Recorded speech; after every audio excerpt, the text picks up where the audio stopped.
चलिए बच्चे, good evening. शुरू करें।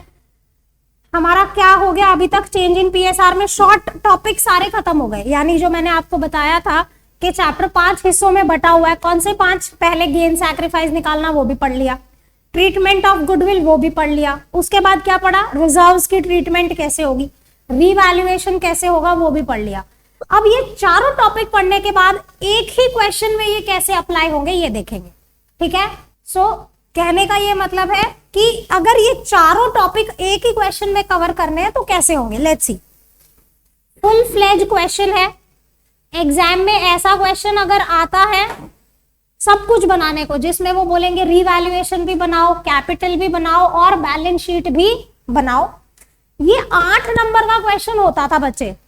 मैं बात कर रही हूं पिछले सेशन से पिछले सेशन की। 8 नंबर का क्वेश्चन आता था जिसमें सब कुछ बनाने को बोलते थे, रीवैल्यूएशन, कैपिटल और बैलेंस शीट।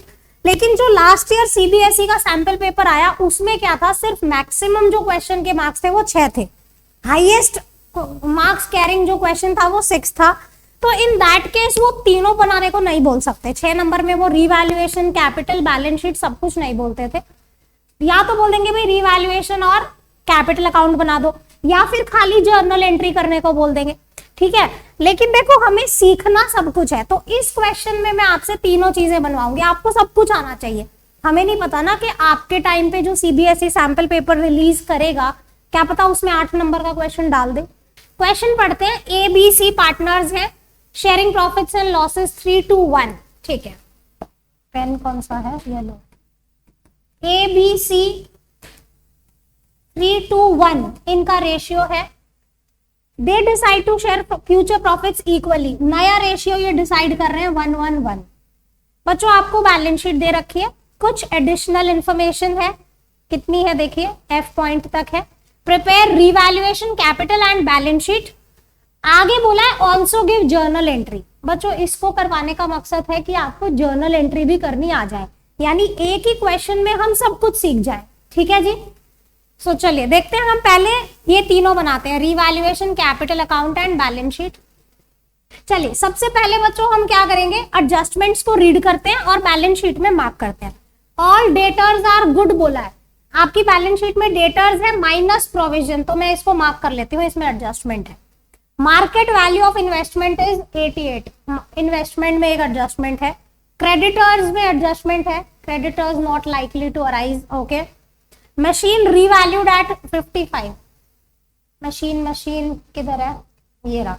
आगे गुडविल, इसको मार्क करने की जरूरत नहीं है, रिकॉन्स्टिट्यूशन को मार्क करने की। अब ये मैंने मार्क क्यों किए हैं? मैंने जितने भी ये एडजस्टमेंट्स थे बैलेंस शीट में सारे मार्क कर लिए। कहने का मतलब जहां पे मैंने टिक लगाया है इन चीजों की वैल्यूज चेंज हो जाएंगी। नई बैलेंस शीट में इनकी वैल्यूज चेंज हो जाएंगी। ठीक है। आप फॉर्मेट मेरे साथ बना लें बच्चों, ताकि बाद में टाइम बचे। बनाना कैसे है मैं आपको बता देती हूँ। बच्चे आपका रजिस्टर दे दो एक बार। देखो, हाँ सुनिए ध्यान से। करीब हाफ पेज आप दे दीजिए रीवैल्यूएशन अकाउंट को, half page. Another half to capital account. ठीक है। कैपिटल मैं हाफ इसलिए बोल रही हूँ, किसी की राइटिंग बड़ी हो, थोड़ा अनटाइडी लिखते हो तो थोड़ा खुला खुला लिख सको, अदरवाइज हम एक में भी कर सकते हैं। So revaluation half page, capital account half page and another half page to the reconstituted balance sheet. ठीक है। So that's how you will prepare.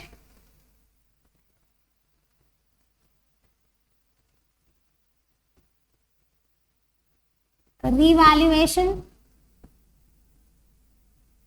capital accounts will be broader क्योंकि 3 कॉलम तो पार्टनर्स के ही हो जाएंगे। ऑनलाइन बच्चों आपको सही से दिख रहा है? अगर कोई समस्या है तो आप चैट विंडो में बताएंगे।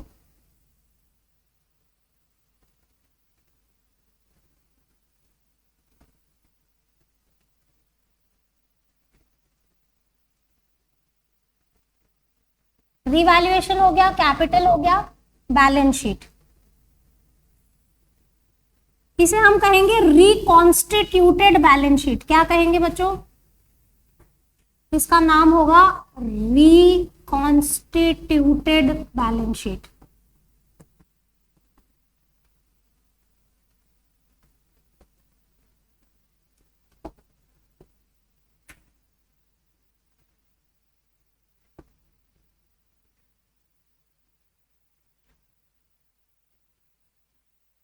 चलिए इतना बनाइए आप मेरे साथ फटाफट।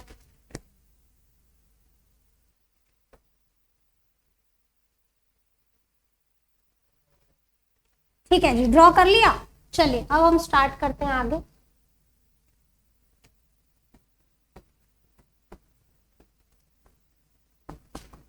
देखिए जब भी फुल फ्लैज क्वेश्चन करना हो ना बच्चे, एक स्पेसिफिक प्रोसीजर फॉलो करो, एक तरीके से क्वेश्चन सॉल्व करो ताकि कुछ चीजें छूट ना जाए। इतना सारा कुछ है इस क्वेश्चन में, राइट।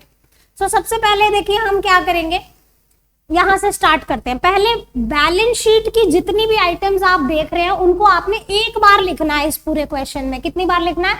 एक बार। और बैलेंस शीट के अलावा कुछ भी अगर आप लिखेंगे तो वो 2 बार लिखना होगा। ऐसा लास्ट ईयर करते थे, राइट। फाइनेंशियल स्टेटमेंट जब आपने बनाए थे ट्रेडिंग पीएनएल बैलेंस शीट, तो ट्रायल बैलेंस में जो दिया होता था 1 बार लिखते थे, एडजस्टमेंट में जो होता था वो 2 बार। यहां पे ऐसे ही करेंगे। दोबारा बोल रही हूं, ध्यान से सुनो। बैलेंस शीट में जितनी भी चीजें दी गई है सिर्फ 1 बार लिखनी है बच्चों, और उसके अलावा कुछ भी दिया होगा तो वो 2 बार। चलिए लेट्स सी, कैपिटल अकाउंट से शुरू करते हैं। कैपिटल अकाउंट के बैलेंसेस दे रखे हैं, क्या हम इसके अकाउंट में लिख देंगे? बाय बैलेंस ब्रॉड डाउन भी लिख सकते हैं, ब्रॉड फॉरवर्ड भी लिख सकते हैं। कितना बैलेंस है? 332। पहले सारी बैलेंस शीट की आइटम्स को कवर करें बच्चे ताकि कुछ छूटे ना। फाइन। आगे दिए हुए हैं क्रेडिटर्स। कितने दिए हुए हैं? 2 लाख। लेकिन मैंने यहाँ पे देखो टिक लगा रखा है। टिक लगाने का क्या मतलब है? इसमें एडजस्टमेंट है, यानी ये वैल्यू चेंज होने वाली है। क्या मैंने ठीक बोला? ये वैल्यू चेंज होने वाली है। सो मैं इसे लिखूंगी पर इनर कॉलम में लिखूंगी। क्रेडिटर्स मैंने बैलेंस शीट की लायबिलिटी साइड पे लिख दिए 2 लाख।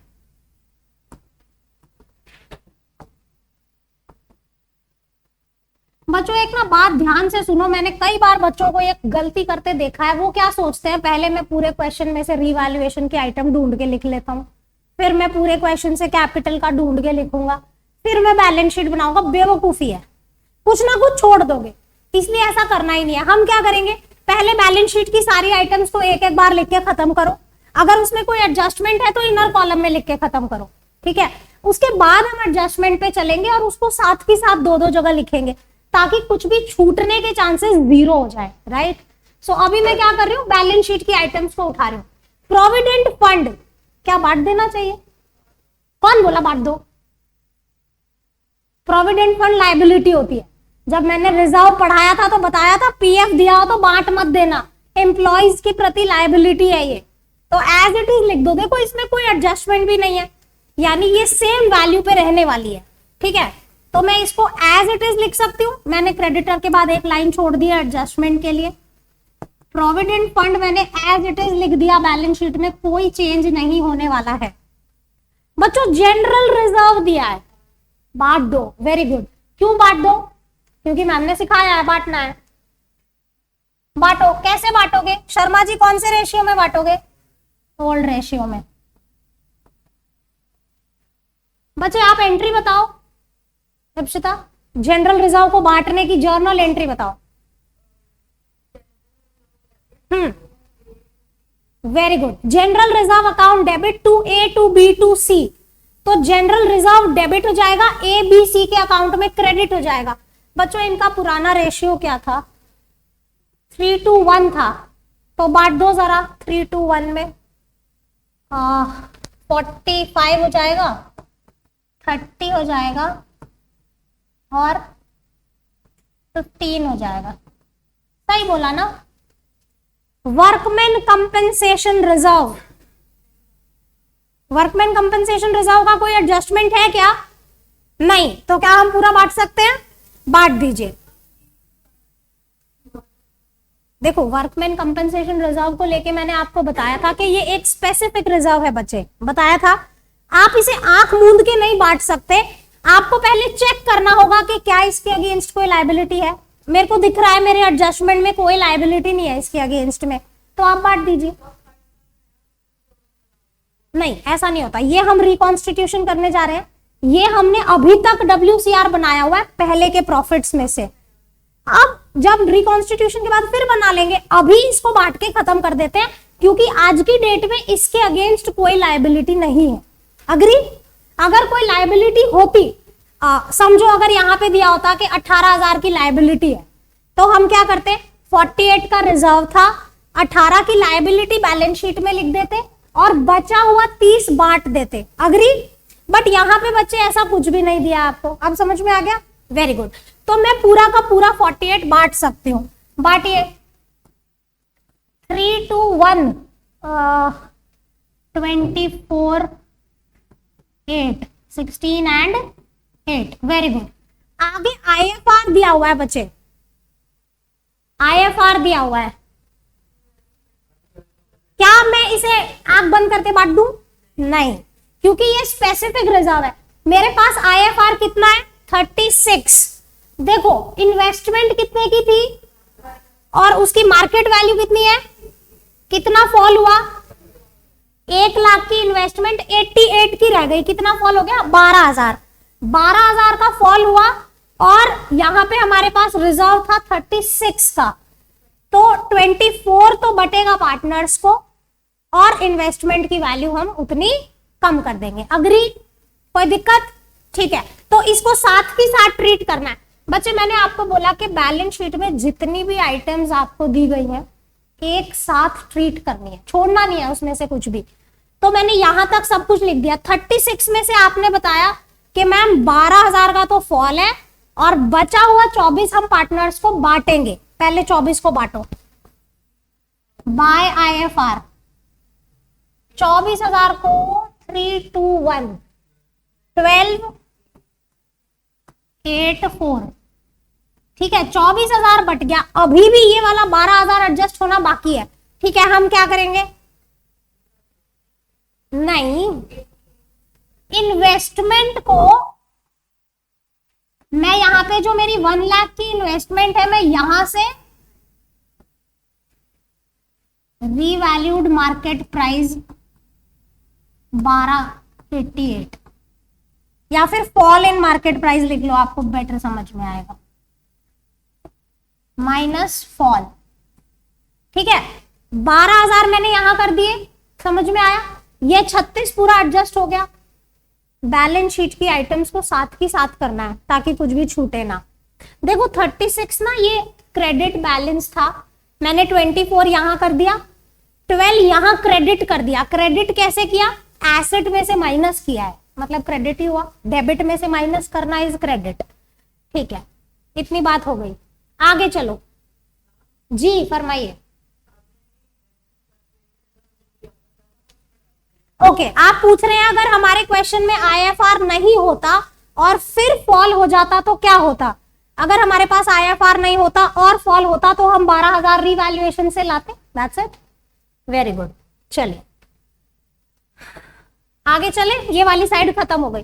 देखो मैं बहुत आराम से जा रही हूं, अभी भी किसी को लग रहा है और स्लो करो तो मैं और स्लो पढ़ाती। लैंड दिया हुआ है, कोई एडजस्टमेंट नहीं है, एज इट इज लिख के खत्म करो। लैंड कितना है? ठीक है, मैंने लिख दिया। इन्वेस्टमेंट को मैंने ऑलरेडी ट्रीट कर दिया है। आगे बिल्डिंग दिया हुआ है बच्चों, बिल्डिंग कोई एडजस्टमेंट नहीं है, कोई एडजस्टमेंट नहीं है ना। हाँ, तो एज इट इज लिख के खत्म करो। बिल्डिंग को यहाँ पे नई बैलेंस शीट में उसी वैल्यू पे लिख दो, जब कोई चेंज ही नहीं है तो। आगे फर्नीचर दिया है, फर्नीचर में भी कोई चेंज नहीं है, मैंने मार्क नहीं किया हुआ। फर्नीचर मेरा कितना था? 86 था और उतना ही रहेगा। बच्चों आगे मशीन दिया हुआ है लेकिन इसमें एडजस्टमेंट है, तो मैं इसे लिखूंगी पर इनर कॉलम में और एक लाइन छोड़ देंगे एडजस्टमेंट के लिए। मशीन दिया हुआ है 40। आगे चलो, स्टॉक दिया हुआ है, कोई एडजस्टमेंट नहीं है, स्टॉक में कोई एडजस्टमेंट नहीं है। बच्चे आई गिव टाइम, मैं उसको छोटा कर दूंगी ताकि एक स्क्रीन पे रहे। अभी ध्यान दो, आपको आगे दिए हुए डेटर्स दिए हुए हैं और माइनस प्रोविजन दिया हुआ है।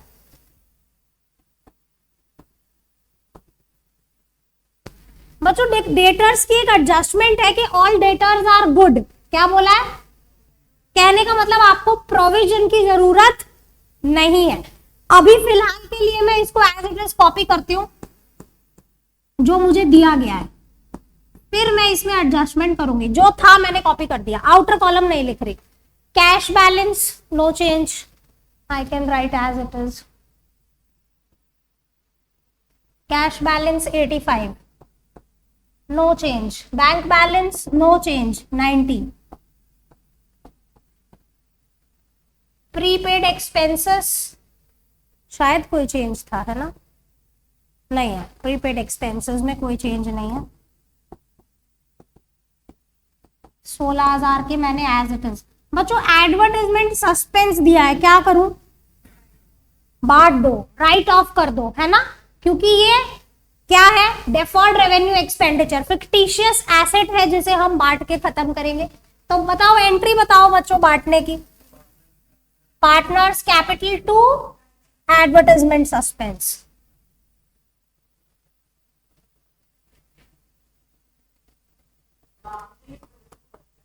यस, कौन सा प्रोविजन बच गया? नहीं नहीं, अभी अभी I will come to that, wait. Advertisement suspense 78 है बच्चों। 3 to 1,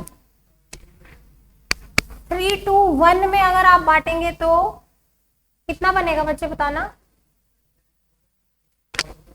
39,000, 26 एंड 13। ठीक है जी, जैसा आप कहें। चलिए, बैलेंस शीट की सारी आइटम्स लिख दी बच्चों, कहीं कुछ छूटा नहीं ना? एक बार लिखना था, एक बार लिख दिया। जैसे जैसे लिखना था वो कर दिया, जो बांटना था बांट दिया। देखो क्वेश्चन ने आपको नहीं बोला, मैंने आपको बताया था क्वेश्चन कभी नहीं बोलेगा जनरल रिजर्व, IFR, WCR बांटने के लिए, कभी भी नहीं बोलेगा। खुद ही दिमाग लगाना है कि मैंने बांटना है। ठीक है जी, चलिए आगे चलते हैं बच्चों। एडजस्टमेंट पे आओ। आपको बोला है ऑल डेटर्स आर गुड। इसका कहने का ये मतलब है कि आपको प्रोविजन बनाने की कोई जरूरत नहीं है। आपके जो डेटर्स हैं वो सारे ही ठीक है, वो पैसे दे देंगे आपको। तो ये जो प्रोविजन बना हुआ है, 5,000 का जो प्रोविजन बना हुआ है, आप उसे क्या कर दीजिए? रिवर्स कर दीजिए। आपने जो ये माइनस कर रखा है उसे रिवर्स करने के लिए क्या करना पड़ेगा? प्लस हो गया, यानी मेरा आउटर कॉलम 1 लाख ही हो जाएगा। मेरे सारे डेटर ठीक है, I don't need any provision. बच्चे आप बताओ, ये यहाँ पे जो मैंने प्लस कर दिया, प्रोविजन को नलिफाई कर दिया, इसका दूसरा इंपैक्ट कहां जाएगा? रिवैल्यूएशन। क्यों जाएगा?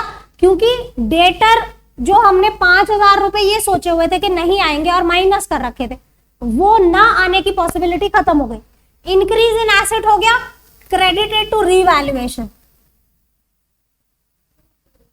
बाय प्रोविजन होगा। तू क्यों बोल रहे हो क्रेडिट लिखना है जब? बाय प्रोविजन फॉर डाउटफुल, क्योंकि हम उसे रिवर्स कर रहे हैं, है ना? कितना था प्रोविजन? 5,000 का प्रोविजन रिवर्स हो गया। देखो मैंने बोला था कि बैलेंस शीट के बाद जो भी कुछ लिखोगे 2 बार लिखोगे, लिख रहे हैं ना 2 बार। पहले मैंने बैलेंस शीट में एडजस्टमेंट करी, फिर यहाँ क्रेडिट कर दिया। आगे पढ़ो, इस एडजस्टमेंट को हम ऑलरेडी कर चुके हैं, इसको छोड़ दो। Creditors of 10,000 not likely to arise. आपके जो क्रेडिटर है उसमें से 10,000 के क्रेडिटर अब आपको नहीं पे करने पड़ेंगे, ऐसा बोल रहा है ये। लायबिलिटी डिक्रीज हो गई कि नहीं? क्रेडिटर्स को पे करना होता है ना?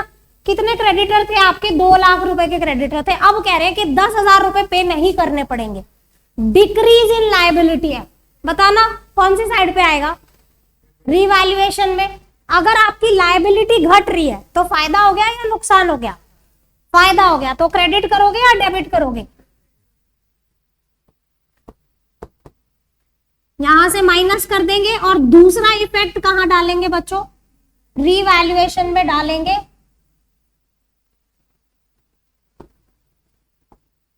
लायबिलिटी कम हो गई ना, हैप्पी साइड पे डालो। आगे चले, 2 बार लिख रही हूं, देखो मैं कुछ भी मिस नहीं कर रही। मशीनरी रीवैल्यूड एट 55, अभी कितनी थी? 40। 40 से 55 हो जाना, एसेट बढ़ रहा है। खुशी की बात है कि दुख की बात है? खुशी की बात है, एसेट बढ़ रहा है। ठीक है, तो मैं अगेन यहाँ पे क्या लिख दूंगी? Bye machinery. क्रेडिट हो जाएगा, मेरे हैप्पी साइड पे आ जाएगा 15,000 रुपए, और ये एसेट में प्लस हो जाएगा। कहाँ है मेरा एसेट? ये रहा।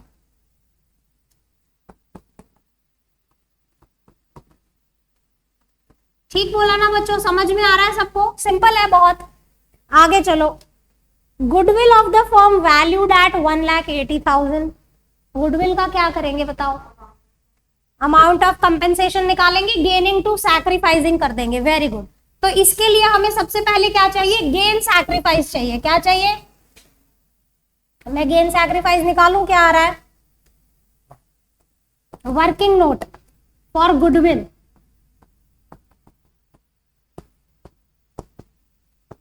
ABC। हम कैसे निकालते हैं? Old minus new.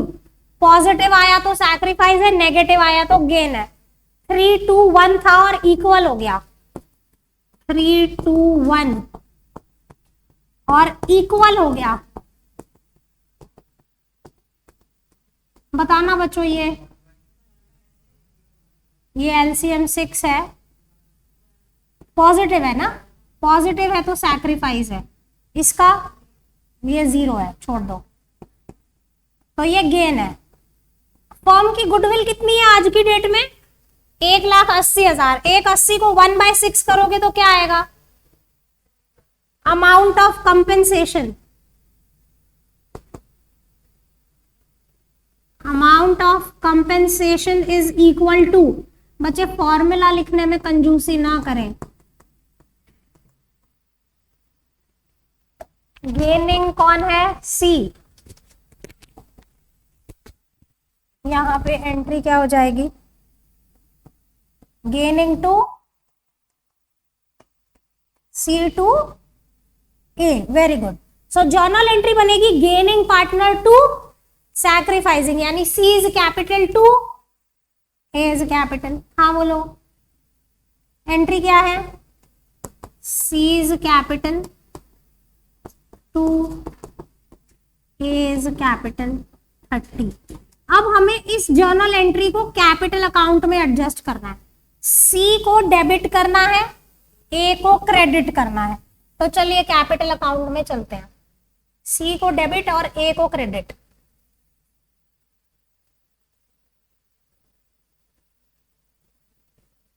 Okay, C को डेबिट करना है 30,000 से,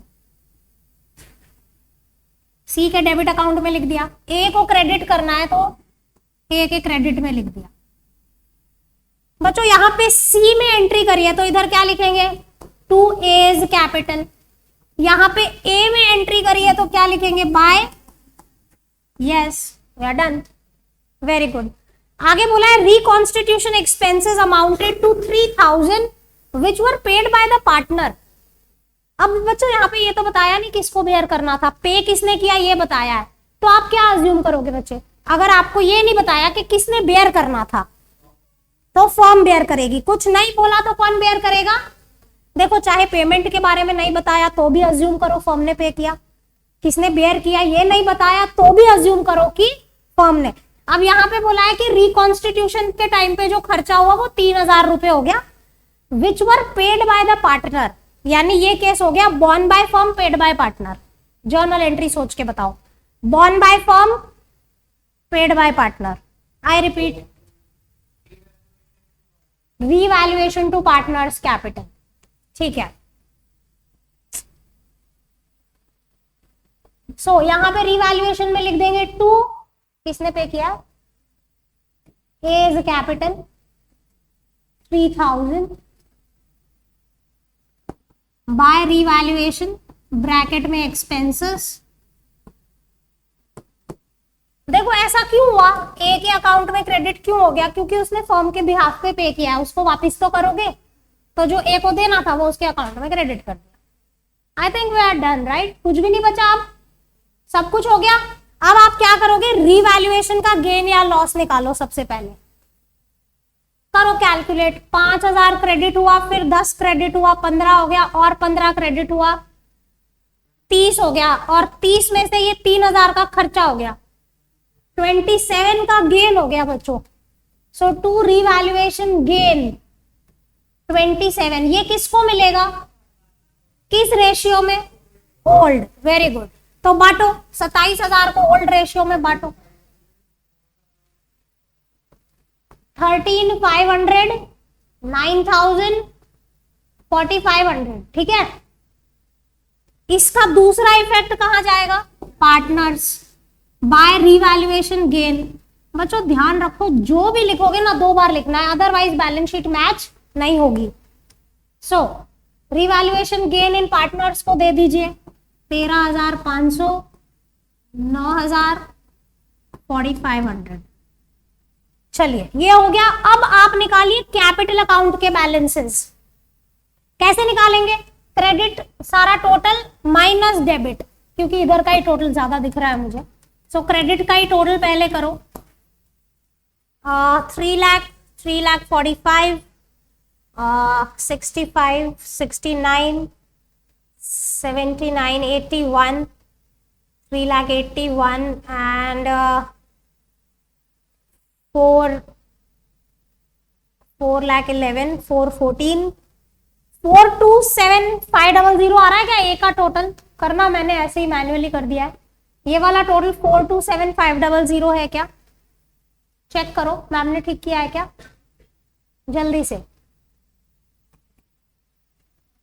क्विकली चेक करो और आंसर बताओ।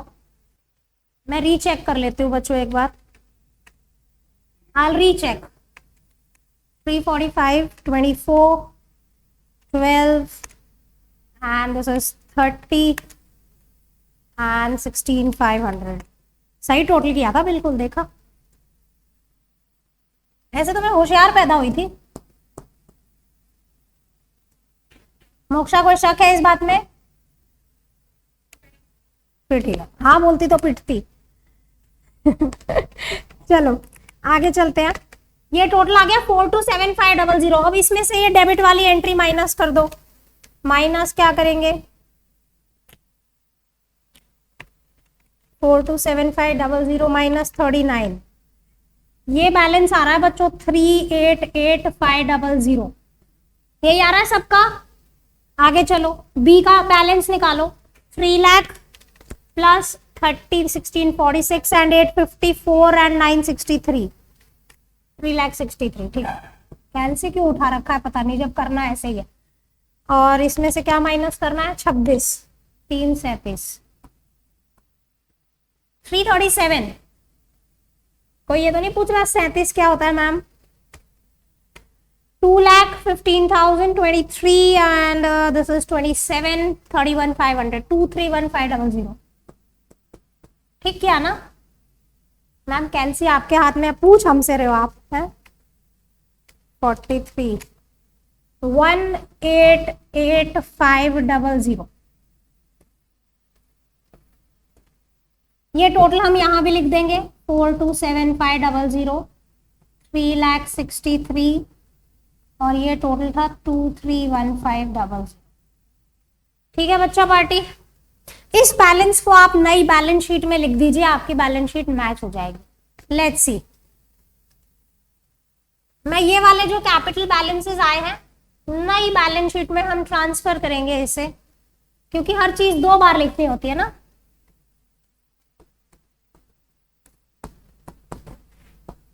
ए बी सी के कैपिटल बैलेंसेस बताओ बताओ बताओ कितना है? 388,500, 337,000, 188,500। टोटल 388,500 प्लस 337,000 प्लस 188, 9,14,000 आ रहा है। चलिए बैलेंस शीट मैच कर लीजिए बच्चों, दोनों साइड का टोटल चेक कर लो फटाफट and we are done with the question. देखो फ्रैंकली स्पीकिंग इतना लंबा क्वेश्चन एग्जाम में कभी नहीं आया। नहीं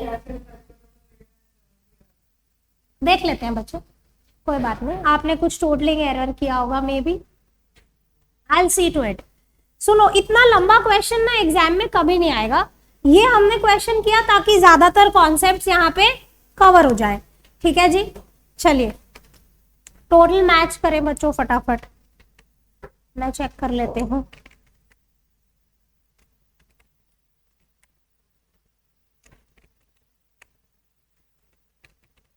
यादव जी आपने कर लिया है टोटल, देन आपका टोटल गलत है। हाँ क्या आ रहा है आपका टोटल? गलत।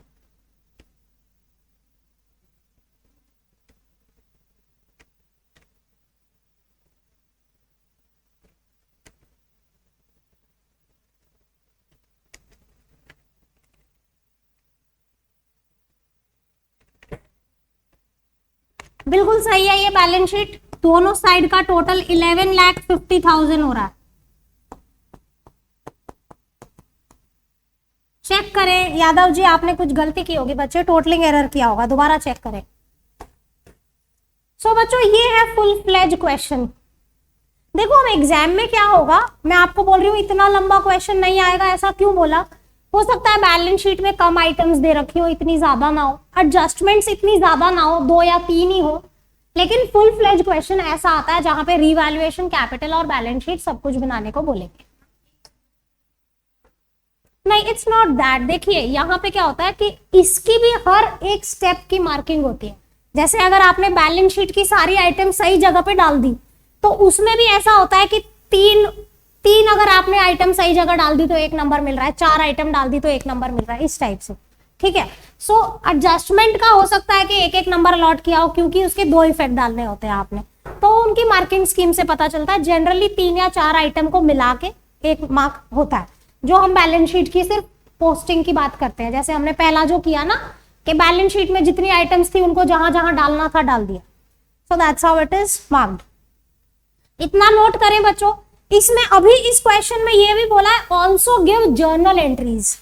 मैं वो आपको बताऊंगी कि जर्नल एंट्री कौन सी होंगी, इसमें से ही बता दूंगी, इधर से एज अ होमवर्क आप करके आएंगे। अभी आप क्या करेंगे, पेंसिल ले लीजिए मेरे साथ और लिख लीजिए कि ये जर्नल एंट्री नंबर 1 है, ये जर्नल एंट्री नंबर 2 है, उसे एज अ होमवर्क। मैं पेन चेंज करती हूँ, दूसरे पेन से मैं यहाँ पे मार्क करती हूँ कि कौन सी जर्नल एंट्री बन रही है। कौन सा पेन ले, जो दिखाई दे ना बोर्ड पे। चलिए अब मैं आपको बताती हूँ शुरू से कौन सी जर्नल एंट्री आपकी बनेगी। देखो पहले आओ बैलेंस शीट पे। अगर मान लो ये सिर्फ क्वेश्चन आपसे ऐसा बोलता कि जर्नल एंट्री कर दो और कुछ नहीं बोला, ये पूरा क्वेश्चन दिया है और बोला है जर्नल एंट्री करो, तो सबसे पहले क्या ढूंढोगे? बैलेंस शीट में जो राइट ऑफ करने की चीजें हैं। यानी आपकी पहली जर्नल एंट्री बनेगी जनरल रिजर्व, से यस। दूसरी बनेगी WCR, से यस। तीसरी बनेगी IFR, चौथी बनेगी एडवर्टाइजमेंट सस्पेंस। 4 जर्नल एंट्री तो यही हो गई। मैं यहाँ पे मार्क करती हूँ जो मैंने कर रखी है, आप भी अपने क्वेश्चन में ऐसे ही मार्क करेंगे। फर्स्ट, सॉरी पेन ही नहीं लिया। पहली जर्नल एंट्री ये रही जनरल रिजर्व, दूसरी WCR, तीसरी IFR, चौथी जर्नल एंट्री एडवर्टाइजमेंट सस्पेंस। अब आपको देखो दिमाग कुछ नहीं लगाना है, ये हमने ऑलरेडी कर लिया है। आपको करना क्या है, general reserve to ABC, WCR to ABC, IFR to investment to ABC, ABC to advertisement suspense. 4 entry हो गई, लॉस है, करेक्ट। समझ में आया? 4 एंट्री यहां से हो गई। अब आगे बोला है कि ऑल डेटर्स आर गुड, तो हमने क्या किया, प्रोविजन को रिवर्स कर दिया, यानी आपकी 5वीं जर्नल एंट्री ये रही। 6th जर्नल एंट्री हम ऑलरेडी कर चुके हैं। यहाँ पे ये मार्केट वैल्यू ऑफ इन्वेस्टमेंट तो कंसिडर हो गया IFR के साथ, हाँ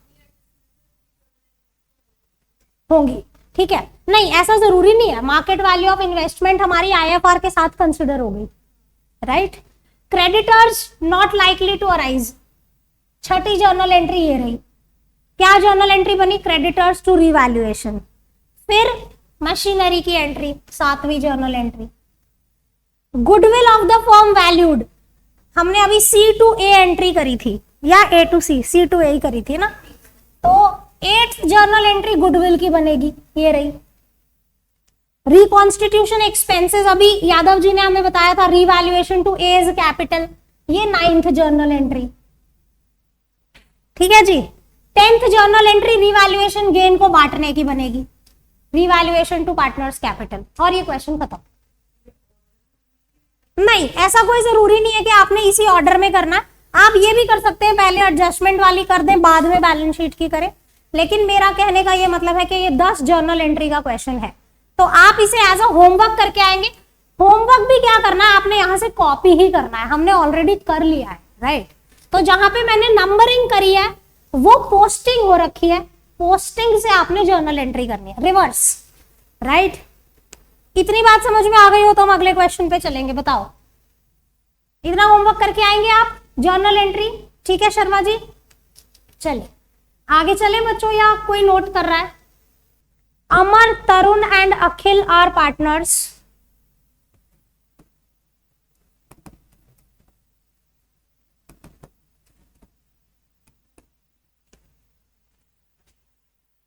Sharing profits and losses in 5, 3, 2. They decided to share profits in 2, 2, 1. ठीक है जी। Their balance sheet as on the date is given. फिर आपको कुछ एडजस्टमेंट दिए हैं। आगे क्या बोला है? Partners decided to carry assets and liabilities at their existing value. यानी कोई भी बैलेंस शीट की वैल्यू को चेंज नहीं करना है, कुछ भी डिस्टर्ब नहीं करना है। They also decided general reserve and P&L should be carried forward in the books, यानी उसे भी बांट के खत्म नहीं करना है। तो करें क्या? पास सिंगल एडजस्टमेंट एंट्री। कमाल की बात देखो, बोला है सिंगल एडजस्टमेंट एंट्री देनी है, पूरा सब कुछ की एक ही एंट्री देनी है। हाँ, मतलब जिसमें ये सारा भी कंसिडर हो जाए, रिवैल्यूएशन भी कंसिडर हो जाए, गुडविल भी कंसिडर हो जाए, एक जर्नल एंट्री पास करके सारा काम करना है। यस, समझ में आ रहा है आपको? चलिए देखते हैं कैसे पॉसिबल है ये। यानी हम ना तो रिवैल्यूएशन बनाएंगे, ठीक है, ना ही इसको बांटेंगे, गुडविल के लिए भी अलग से एंट्री नहीं करेंगे, सब कुछ की एक एंट्री बोली है, पास अ सिंगल एडजस्टमेंट एंट्री। सब कुछ हो जाना चाहिए एक एंट्री में। चलिए देखते हैं कैसे होगा। कोई बताना चाहेगा? कोई कोशिश करना। आप बताना चाहेंगे? नहीं, कोई आइडिया नहीं है, कोई बात नहीं, ठीक है। बच्चों एक बात बताओ, ये जो जनरल रिजर्व है इधर, अच्छा चलो डोंट फाइट, ये जो जनरल रिजर्व है इसको अगर आप बांटते तो पार्टनर को मिलता या पार्टनर से लेते? मिलता, मतलब पॉजिटिव है, ठीक है। प्रॉफिट एंड लॉस का क्रेडिट बैलेंस पॉजिटिव है या नेगेटिव? पॉजिटिव है।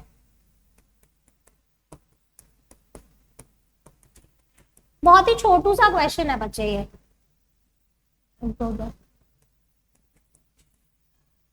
80,000, 30,000, क्या इधर है कुछ बांट के खत्म करने वाला? नहीं, nothing is there. Stock to be increased to 2,20,000। अभी कितना है स्टॉक? 2 लाख। 2,20 अप्रिशिएट हो रहा है, तो पार्टनर्स को फायदा हो रहा है या नुकसान हो रहा है? फायदा हो रहा है, प्लस हो रहा है। तो मैं यहां पे स्टॉक लिख देती हूं 20,000, ठीक है। आगे, provision for doubtful debts to be reduced by 2,000। अभी हमारा प्रोविजन 10,000 है और बोला है कि ये प्रोविजन 2,000 रुपए से कम करना है। फायदा हो रहा है ना, प्रोविजन कम कर रहे हैं हम,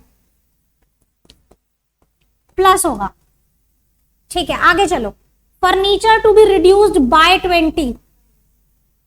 कितना है फर्नीचर? 50।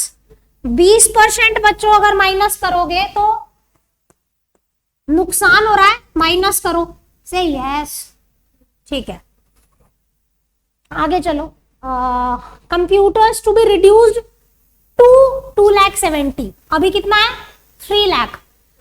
30,000 का फॉल हो रहा है, यानी ये भी नुकसान हो गया, माइनस करेंगे। बच्चों क्या आपको मेरी बात समझ में आ रही? मैं कर वही रही हूं जो रिवैल्यूएशन बनाते वक्त करते हैं, बस द ओनली थिंग इज मैं रिवैल्यूएशन बना नहीं रही हूं, right. Okay, goodwill of the firm valued at 1 lakh, ये पार्टनर को देनी होती है, गेनिंग टू, क्या करना, हम पॉजिटिव करेंगे इसे।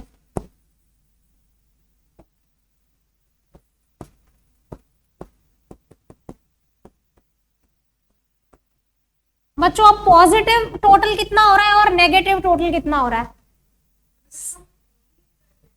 हाँ, बोलो क्या बोल रहे हो? हाँ तो हमें अल्टीमेटली तो गेनिंग जो हमारा नेट इफेक्ट आएगा उसको गेन शेयर से ही मल्टीप्लाई करना है। गुडविल के लिए भी आप यही करते हो, goodwill multiply by gain share, और इस नेट इफेक्ट का भी यही करोगे। तो मैंने सारा जोड़ दिया। मुझे बताओ पॉजिटिव का टोटल क्या आ रहा है? 80 और 30, एक 10 और 20, एक 30 और 2 30। बच्चे मेरे हिसाब से तो 2 32 आ रहा है, दोबारा चेक कर लो। ठीक किया है ना मैंने? ओके। और ये 40 आ रहा है, नेगेटिव जो है वो 40 है, तो ये कितना आएगा? कितना? 192।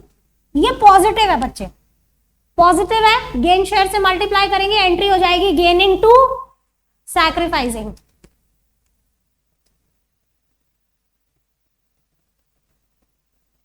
हमें वो निकालना पड़ेगा गेन सैक्रिफाइस, 5 3 2 और 2 2 1।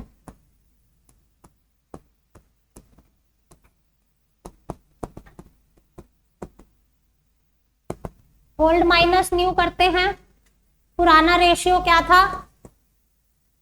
अमर, तरुण और अखिल। ये था 5/10, 3/10 एंड 2/10। नया रेशियो हो गया 2 to 1, यानी 2/5, 2/5, 1/5 से यस। बताना बच्चों ये क्या आ रहा है आपने कैलकुलेट? ये 2 से मल्टीप्लाई होगा, ये 1/10 हो जाएगा। पॉजिटिव है यानी सैक्रिफाइस है। ये 4/10 आ रहा है पक्का? चेक कर लो एक बार। -1/10 आएगा, ये गेन है। और ये तो सेम हो रहा है, ये 0 है ना?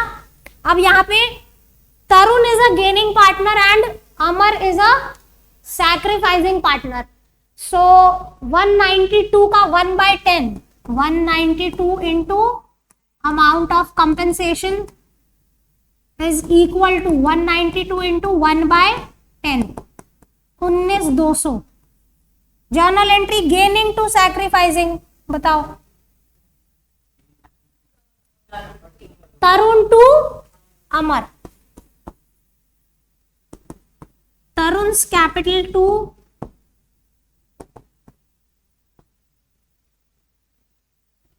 अमर's कैपिटल। बच्चों बस अब बोला है कि नई बैलेंस शीट बना दो, तो नई बैलेंस शीट में आपने करना क्या है? एज इट इज ये कॉपी कर दो। सिर्फ क्या चेंज होगा? तरुण और अमर का बैलेंस चेंज होगा बस, और कुछ भी चेंज नहीं होगा। क्यों ऐसा? क्योंकि आपने एक ही जर्नल एंट्री पास करी, तरुण टू अमर, यानी एक के बैलेंस में 19,200 ऐड हो जाएंगे, दूसरे में 19,200 माइनस हो जाएंगे। आपकी बैलेंस शीट सेम रहेगी with same total, nothing will change. Reconstituted balance sheet में आप क्या करेंगे? पूरा कॉपी कर देंगे। तरुण का जो बैलेंस है वो कम हो जाएगा 19,200 से माइनस, और अमर का जो कैपिटल बैलेंस है वो 19,200 से प्लस, और balance sheet will remain same, no change at all. क्योंकि आपको बोला है कि चेंज करना ही नहीं है। देखो, partner decided to carry asset and liability at their existing values only. They also decided that general reserve and P&L should not be distributed. Pass a single adjustment entry which is done and prepare reconstituted balance sheet. अगर exam में आएगा तो 4 से 5 number का question होगा। ठीक है जी, easy तो है बट ये सारी स्टेप्स करनी पड़ेंगी ना आपको। 4 to 5 मार्कर क्वेश्चन है, इतना नोट करें। नई बैलेंस शीट बनाएं। That's all for the day. हाँ, मैं इसको छोटा कर दूं ताकि आपको सारा एक साथ दिखाई दे। ओके, ऑनलाइन बच्चे यू कैन टेक स्क्रीनशॉट। नई बैलेंस शीट कैसे बनानी है समझ आ गया ना? एज इट इज कॉपी करना है, खाली अमर और तरुण का बैलेंस चेंज होगा। एक का 19,200 प्लस होगा, दूसरे का minus, and you are done. कुछ दोबारा बताना है, कुछ समझाना है तो मुझे बताइए। अदरवाइज ये जो चैप्टर है इसमें एक लास्ट टॉपिक रहता है कैपिटल एडजस्टमेंट। ठीक है, वो हम नेक्स्ट क्लास में खत्म कर देंगे and will be done with this chapter. That's all for the day. I hope you enjoyed. Thank you. Have a nice day. Bye bye.